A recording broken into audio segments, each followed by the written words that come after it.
Boa noite, graça e paz.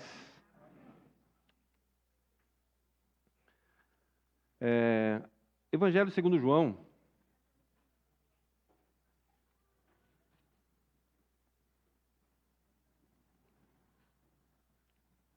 Eu quero dar uma ênfase nessas questões que eu tenho falado domingo após domingo. Mas eu quero dar uma ênfase no versículo 68. João 6, 68.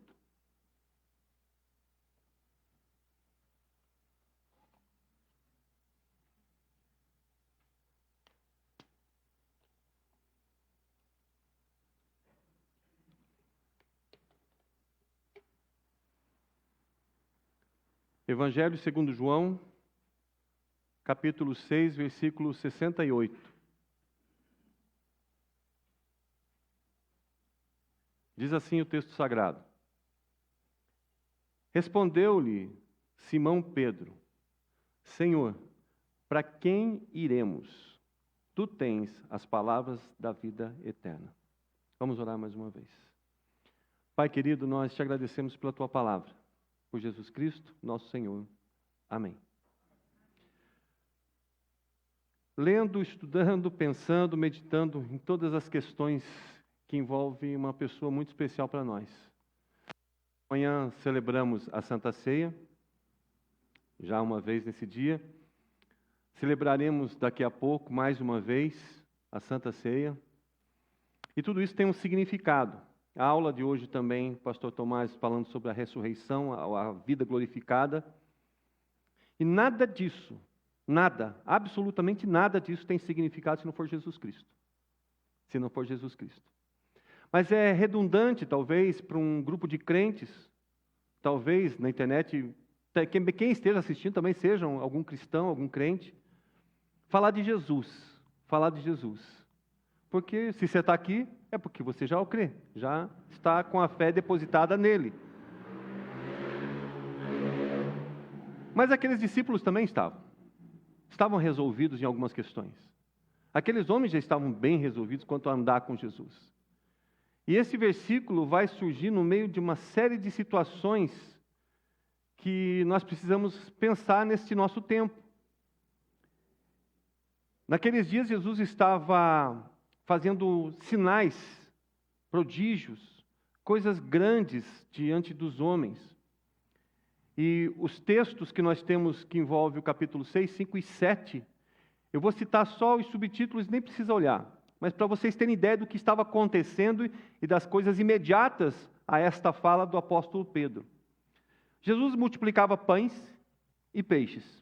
Jesus anda sobre o mar. Veja que interessante, olha o que estava acontecendo naqueles dias.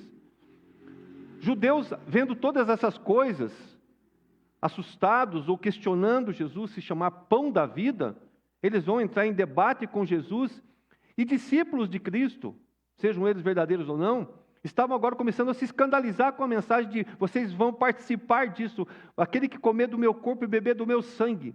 Então as pessoas começaram a ficar escandalizadas pelos ditos, pelas coisas que Jesus estava falando. E nesse momento muitos começam a se retirar.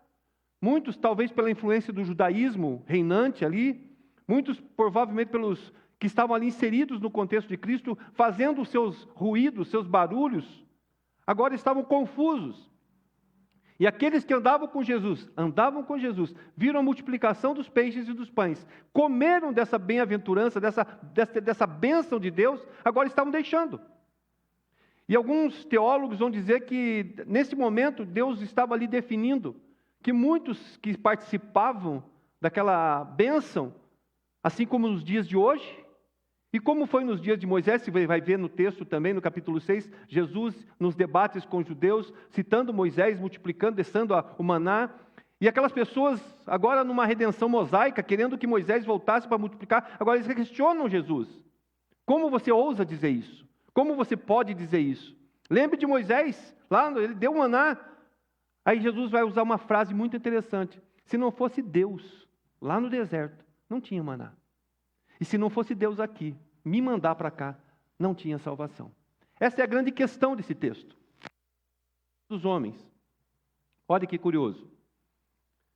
A incredulidade surge no coração das pessoas.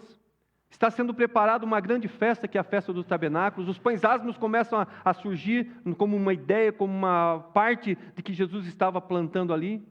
Aqueles debates, agora surgem os guardas querendo prender Jesus e não conseguem. E voltam de mãos vazias. Chegam diante das autoridades e falam, cadê ele? Falam, não tem condição de prender esse homem, não. Tentaram, mas não conseguiram porque não era a hora certa. Os guardas retornando de mãos vazias. E surge um negócio interessante. No capítulo 7 já, a mulher que é surpreendida em adultério, e Jesus vem e lhe acolhe. Jesus, o homem, Jesus, o Deus, Jesus, aquele que significa tudo para nós, agora estava diante de embates, de questionamentos, de dor, de preocupações dos outros quanto a ele, mas ele não para. Ele avança para assumir, cumprir e finalizar todos os seus dias aqui com a vitória que ele sabia que já tinha. E aquelas pessoas ainda falavam assim, quem é você? E de repente, vendo aquela multidão saindo, vendo aquele pessoal todo saindo, lá o texto vai dizer os discípulos, alguns dos seus seguidores saindo, ele olha para um apóstolo, olha para eles, diz, à vista de tudo isso, muitos estão me abandonando e já não andam comigo. E aí ele pergunta, vocês querem fazer a mesma coisa? Olha que interessante, uma pergunta de Jesus para os seus discípulos. Distinga nesse momento os seguidores de Cristo, os comedores de pão e peixes, os cestos sobejantes, assim como o maná. O maná também sobejava, mas não podia guardar, porque Deus era o que garantia o dia a dia. Deus era o que supria o dia a dia. E agora, ele pergunta, vocês também vão me deixar? É claro que Jesus, na sua onisciência, já previa, já sabia a resposta de Pedro. Mas é interessante, você quando pergunta para onde o Senhor vai, para onde você vai, é um lugar. Pedro responde assim, para quem iremos? Para quem iremos? Não é para onde iremos. Para quem nós vamos? A palavra, o verbo se faz carne e habita entre os homens, cheio de graça e de verdade. Para quem nós vamos? A palavra multiplica pães, multiplica peixes, para quem nós vamos? O Senhor que multiplica peixes fala para os seus discípulos servirem. Não, ele não vai, não pega os peixes, ele apenas levanta, olha e dá graças, e num determinado olhar para os montes de onde vem o socorro, aqueles peixes parecem que se multiplicam de um jeito absurdo. E há quem não acredite nisso. Aqueles homens queriam usar dinheiro, denários, um preço talvez de um dia de trabalho para comprar pão para aquela gente. Eles queriam resolver do jeito deles, com a capacidade deles, com o ganho deles, e Jesus não depende disso. Deus não depende disso. Jesus e Deus, o nosso Senhor, nosso Salvador, nunca dependeu de nada do que você tem, para ter um texto como 1 Crônicas 29. Senhor, se da tua mão veio, é para a tua mão que nós estamos devolvendo, é tudo de Deus, vem de Deus e não adianta. Ouvindo o pedido de oração por nosso irmão, eu estive na casa dele e ouvimos o testemunho de saúde, das lutas, das bênçãos de Deus na vida dele. E não é pouca coisa. Não é pouca coisa que Deus já fez naquele lar. Mas o nosso de repente, o nosso momento seguinte é esse. De nós intercedemos quando nós vimos a pessoa sentadinha hoje de manhã aqui. E aquelas pessoas não se contentavam, queriam colocar Jesus na parede. Colocaram na cruz. Sim, colocaram ele na cruz. Mas também já estava previsto no Senhor. Era a palavra. Ali diz um negócio muito interessante, Isaías. O Matthew Henry vai dizer assim, agora se cumpriu o que o profeta estava falando do nosso Senhor em sua doutrina. Quem acreditou no nosso relatório, na nossa pregação, e quem a quem é revelado o braço do Senhor? Esse comentarista vai exatamente enfatizar quem é que ouviu de fato. Homens vendo, homens ouvindo, sequencialmente. Gente, vocês olhando uma pessoa andando em cima da água, vocês vão ficar numa situação normal? Não, por causa desse tipo de coisa tem gente fazendo peregrinação pelo país e pelo mundo. Por milagres que eles acreditam ter sido feitos, por coisas que são visíveis, eles estão seguindo ídolos, seja o que for. Eles estão seguindo alguém, algo ou algum caminho. Hoje o pastor citava aqui o Buda, né? Quem é Buda? Ninguém. Buda foi um homem lá do Oriente, lá, iluminado, tinha seu nome, tinha seu endereço, seu CPF, morreu e acabou. Não ressuscitou. Mas os budistas acreditam na reencarnação. Que tristeza! Porque eu tenho que ficar voltando, indo para arrumar a casa, para um dia estar preparado quando Jesus veio resolver isso, e a gente vê isso no texto. Jesus, agora diante dos homens, e perguntando, quem é que vocês dizem que eu sou? Um outro, Russell Shedd, olha que interessante, morreu pouco tempo atrás. Ele diz assim, se entre os escolhidos de Jesus, houve alguém que, em vez de entregar o seu coração a Ele, abriu-se para o diabo, por que não pensar que nos dias da nossa igreja, dentro das nossas igrejas, assim como naquela mesa, naquele grupo, não temos pessoas assim, que se entregam ao diabo? Entregar-se ao abandono da fé é entregar-se ao diabo. Entregar-se ao abandono daquilo que se crê é entregar-se ao diabo. A gente fica pensando, não, a pessoa só esfriou. Não, ela teve preferências e escolheu um caminho. Ela teve a sua escolha, a sua opção. E se Jesus estivesse com cada uma das pessoas que deixaram a igreja, que deixaram a família de Deus, ele chegaria assim e falaria, Puck, você vai também? Você também vai me abandonar nessa caminhada? Você vai me deixar como esses tantos estão me deixando? Ou você vai ser daqueles que vão perseverar até o fim? Perseverar com Cristo é uma condição para nós recebermos a bênção da glorificação. Perseverar com Cristo é você entender que não dependo de cestos sobejantes, ou de salários sobejantes, ou de empregos sobejantes, ou de uma vida plena aqui na terra. Depende exclusivamente da presença dEle. Escrevendo um texto sobre, agora que eu publiquei agora, eu sempre publico isso diariamente, eu fiquei pensando numa resposta, ou num texto, quando aqueles homens também, os mesmos homens, estão lá na transfiguração, que é uma coisa também inexplicável. A gente tentar imaginação, na nossa imaginação, ver o que é a transfiguração, é pura imaginação. Hoje nós temos algo da tecnologia, né, que é a holografia. Imaginou o estado holográfico fazer na inteligência artificial, e isso é possível, aconteceu nos Estados Unidos, de colocar um pregador online pela inteligência artificial, porque ela tem assimilado a palavra de Deus, e ela fazer uma pregação. Então, aquela transfiguração para nós, os homens falam assim, não, mas isso é tecnologia. Mas aqueles homens, de repente, resolvem. Olha, interessante associar esse texto com, vamos fazer uma tenda para nós aqui e ficar por aqui? Aqui você quebrar, se Jesus fala, né, é boa, beleza, vamos fazer umas tendinhas aqui, vamos ficar aqui todos nós, deixa o povo se quebrar, deixa esse mundo se perder. Eles não cumpririam a missão do ID, Jesus não subiria a cruz, nada aconteceria. Ou seja, nós não podemos nem devemos ficar estáticos. Jesus, quando vem falar assim, olha, terminou a transfiguração, terminou aquele momento, e eles olharam, e o texto diz assim, ninguém mais viram senão a Jesus. Pense o seguinte, que beleza na tua vida, uma hecatombe nuclear acontecer, e você olhar e só ver Jesus, só Jesus, é tudo que nós precisamos ver. É o único que nós precisamos ver. Falar da glorificação, da ressurreição, eu não preciso falar de Paulo, de Pedro, de nada. Eu preciso olhar e perceber que Ele está ao meu lado. Cristo está ao meu lado e ninguém mais. E não posso falar assim, viram apenas ou senão Jesus. É para nós termos noção de que Pedro fala, para quem eu vou, Senhor? Para quem eu vou? Eu só tenho a Ti. É música. Eu só tenho a Ti. Para quem é que eu vou correr? E quando você vem para esse momento de celebração da ceia, você percebe, leia isso na sua mente, quantos fogem deste momento? Quantas pessoas deixam de estar neste momento? É a mesma coisa, gente. A não ser que esteja enferma, doente, impossibilitada. E uma coisa acontece no milagre do Evangelho. Nós vamos atrás delas. Olha que curioso. Esses impossibilitados, nós vamos fazer a celebração da ceia nas suas casas.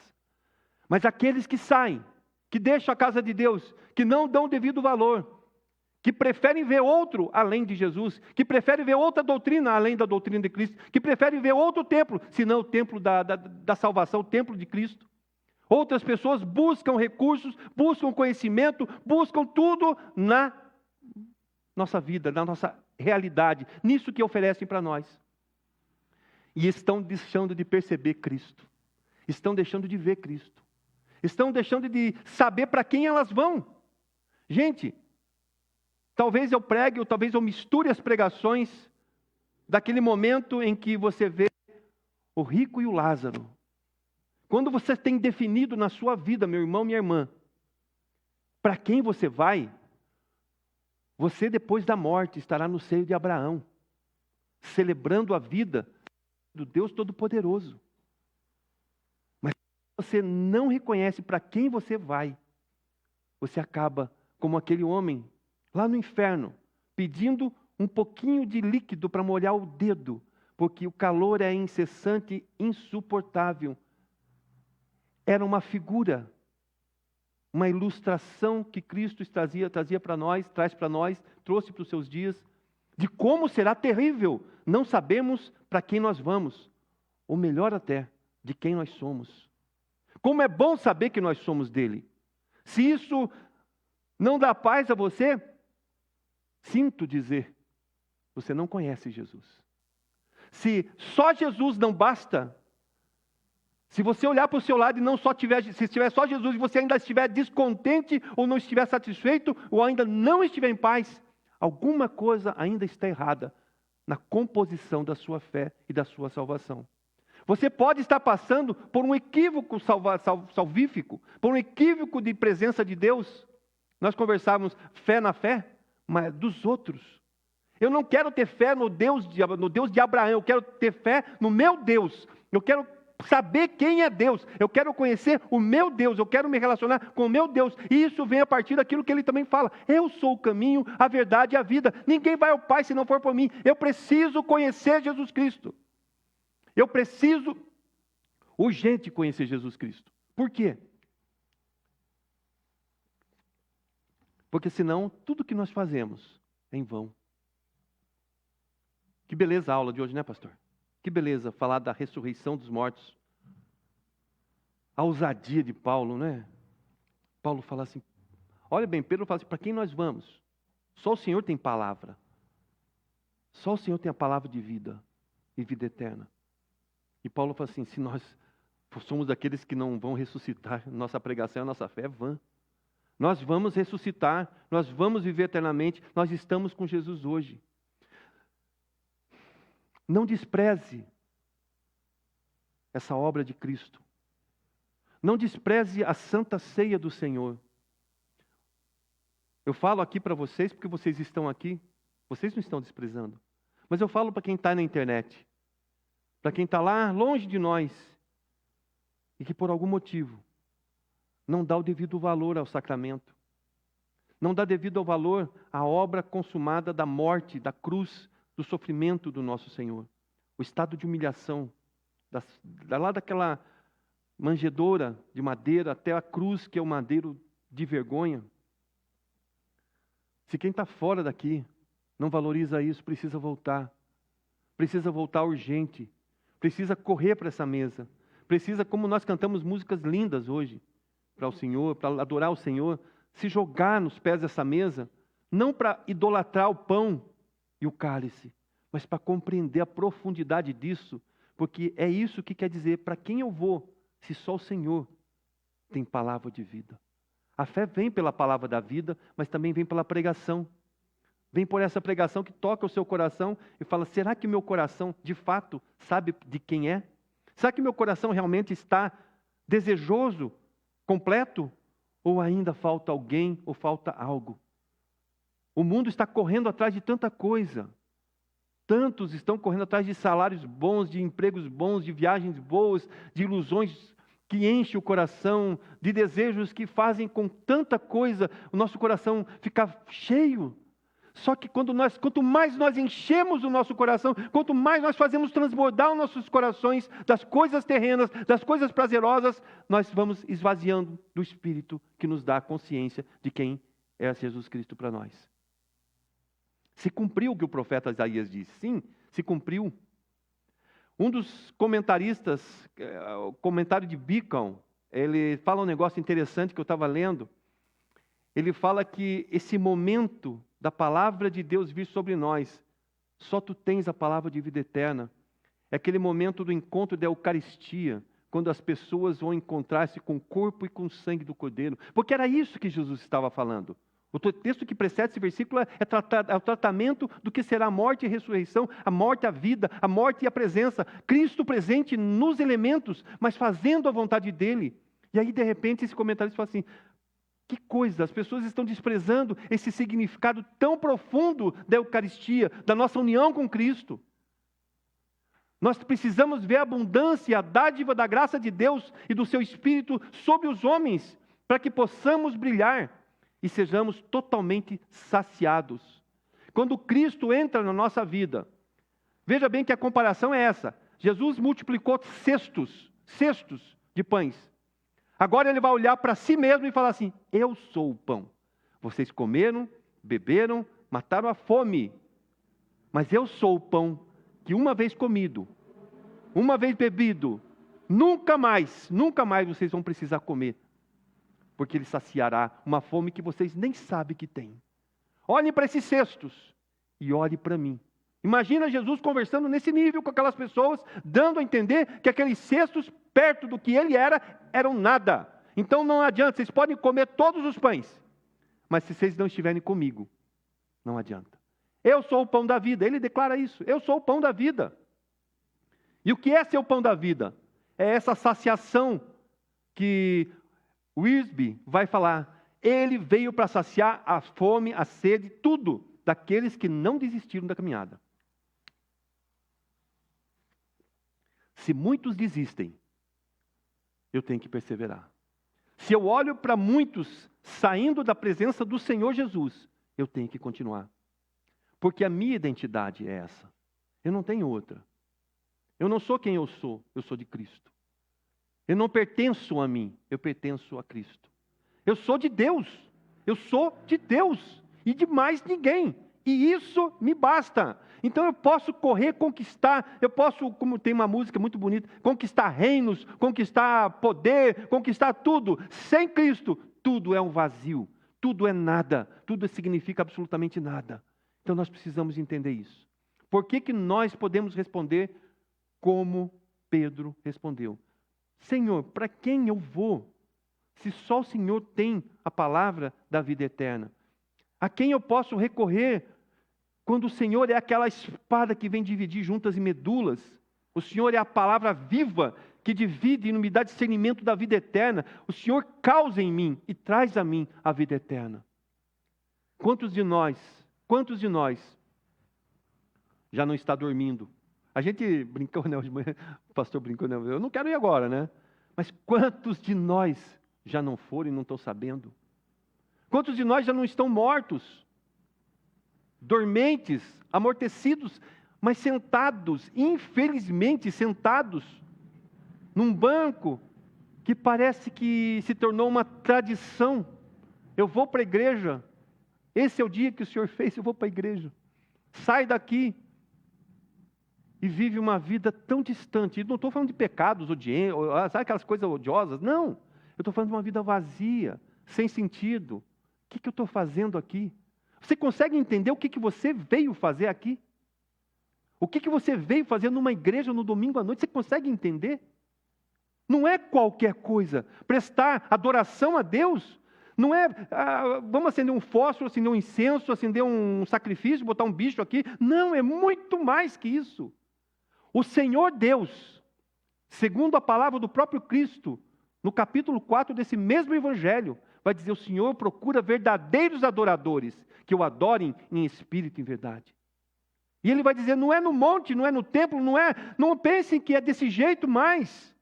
Então nós enchemos igrejas, nós esvaziamos igrejas, sentamos nas igrejas, mas não sabemos nem o que fazemos mais aqui, porque virou tradição de homens. Aqueles judeus que discutiam com Jesus, mandavam os guardas correr atrás dele, fazendo o inferno da vida daquele homem. Aqueles homens eram tradicionais. Aqueles homens eram religiosos. Olha, aqueles homens eram intérpretes da lei. Eles deveriam conhecer o sermão de Isaías, que Filipe vai explicar para o eunuco numa estrada. Aqueles fariseus tinham que saber, porque eles conheciam os profetas e a lei. Mas eles são aqueles que questionam tudo que o Senhor da vida, a palavra da vida fala. Aquela voz não ecoava no coração daqueles homens. E eles sentavam nas sinagogas, sentavam nos templos, sentavam nos lugares para ler, interpretar. E Jesus, o menino Jesus, lá no bar mitzvah dele, lá Jesus, lá no meio daqueles homens agora, sendo observado, e até deixando as pessoas falando, quem é? Como é que esse menino consegue falar tudo isso? Que experiência esse menino tem? Como é que é isso? Vamos ordená-lo pastor? Vamos fazer dele um pastor aqui? Vamos fazer desse menino um seminarista? 13 anos, dá para mandar para um seminário? Não. É muito mais Jesus. Jesus é a vida. Jesus é a vida eterna que vem sobre nós. Para falar que na morte, da sua morte, nós temos vida. Na sua morte, nós temos a vitória. Na sua morte, nós temos o que foi feito agora, no perdão. Nós cantamos, oramos, pedimos perdão. Gente, não é qualquer coisa. Falar de Jesus, viver para Jesus, andar com Jesus, estar com Jesus, não é qualquer coisa. Olha que interessante. Sequências da vida de um homem que se deu bem.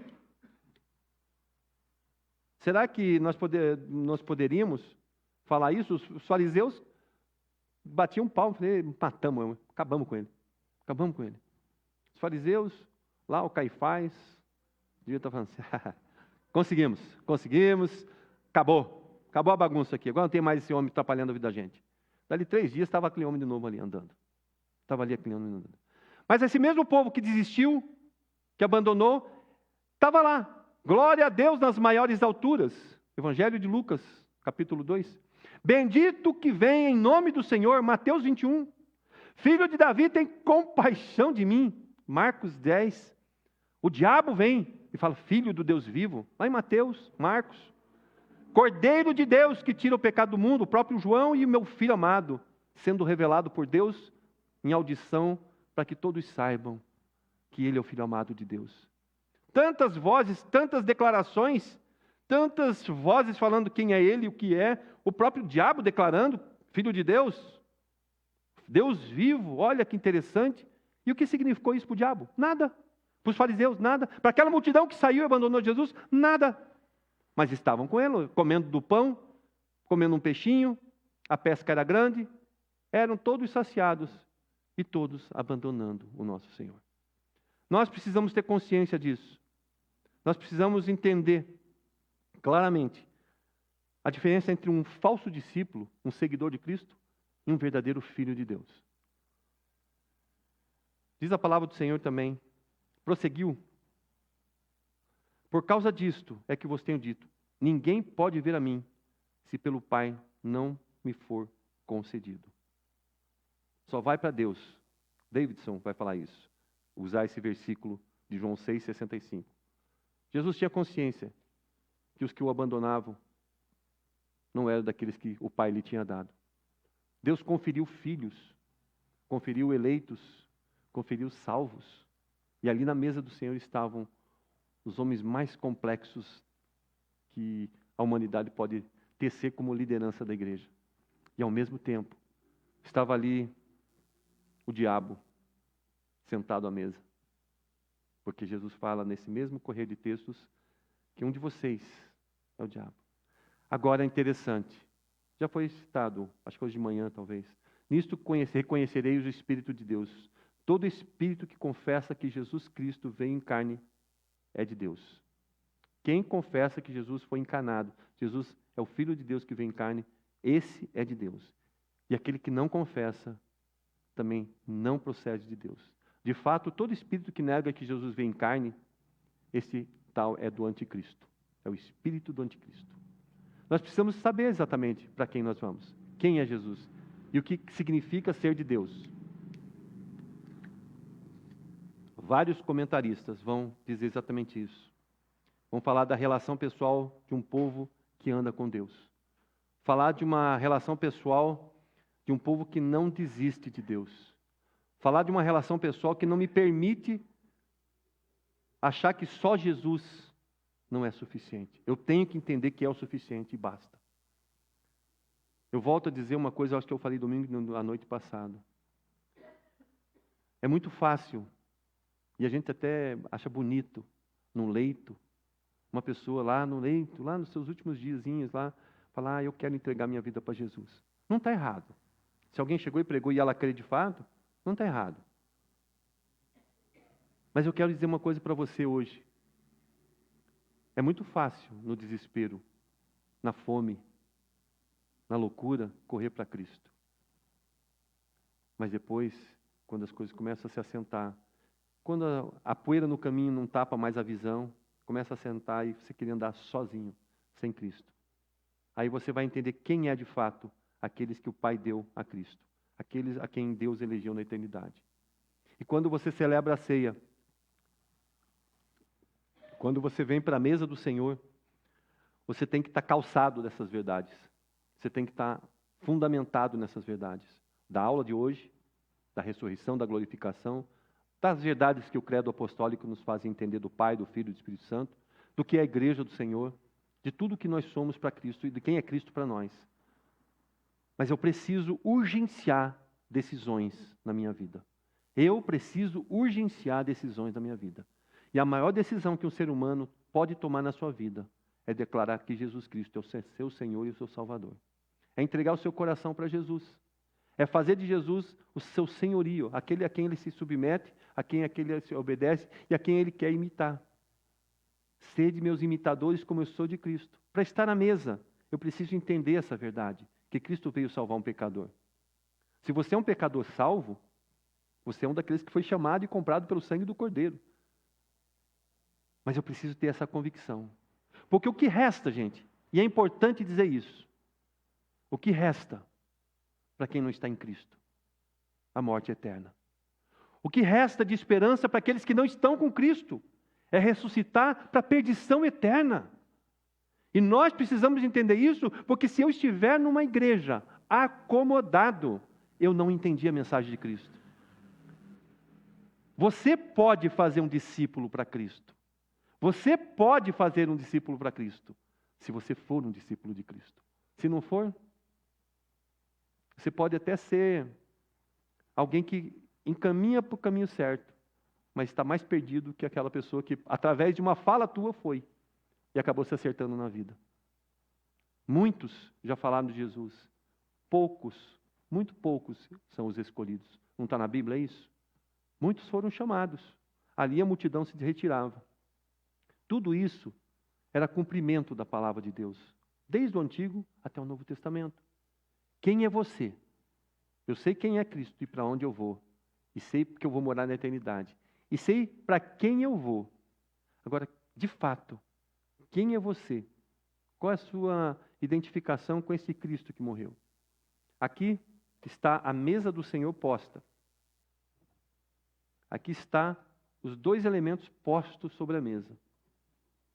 É o banquete de Cristo, baseado no seu sacrifício.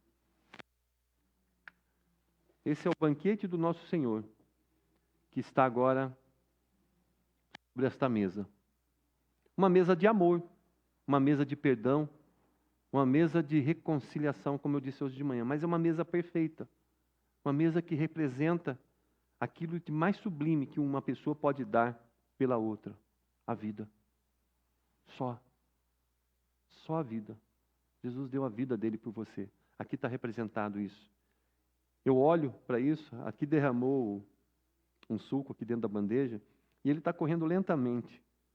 É claro que me vem à memória o quê? A cruz. Interessante, essas associações vêm assim rápido, e ele está correndo e vai desaparecendo entre os buraquinhos aqui, a gente deixa de ver. Eu não posso deixar de ver que lá na cruz do Calvário foi derramado um sangue precioso, por minha causa, por sua causa.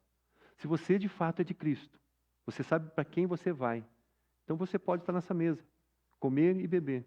E nós vamos orar por esses elementos que nos trazem essa esperança. Baixe sua cabeça, fale com Deus agora e compreenda a profundidade disso em nossa vida. Cristo amado, nós nos rendemos, como nós cantamos, aos teus pés. Tu és tudo para mim, para nós. Não deixa isso ser uma teoria. Não deixa isso ser uma doutrina. Faz isso ser a nossa verdade, a verdade que o Senhor trouxe sobre a terra. Faz com que nós entendamos esse processo da encarnação do Verbo que chegou até nós pela palavra impressa, pela tua palavra impressa. Senhor Jesus, aqui nós vamos lembrar da tua maior dor. O Getsemane, aquele jardim, expressou as tuas palavras. Ali o Senhor gemeu. Mas na cruz, ali sim, a dor se expandiu para os homens. Ah, Senhor, que essa cruz seja trazida à memória neste momento. E que nós alimentemos a nossa esperança de que nós morreremos e ressuscitaremos como o Senhor falou. E assim viveremos eternamente com o Senhor. Trabalhe o coração de quem nos ouve neste templo, nas casas, aonde tiver uma pessoa. Que elas entrem, ó Deus, em contato conosco para poderem professar fé em Jesus Cristo. Trabalhe os corações dos enfermos que não podem estar aqui, para que eles possam receber nas suas casas a santa ceia do Senhor. Mas acima de tudo, Jesus, não nos deixe pensar diferente do apóstolo Pedro. Para quem nós iremos, Jesus? Nós te dizemos isso agora, Jesus, em pensamento e oração. Para quem nós vamos? Para quem? Só o Senhor é a nossa esperança. Abençoa esses elementos, recebe-os em tua presença também, santificando-os, separando-os desse uso comum. E abençoa todos que participarão. E abençoa aqueles que porventura não vão participar aqui no templo, para que tomem a decisão por Cristo, para saber para onde e para quem vão. Eu peço a tua bênção em nome de Jesus, Pai. Amém.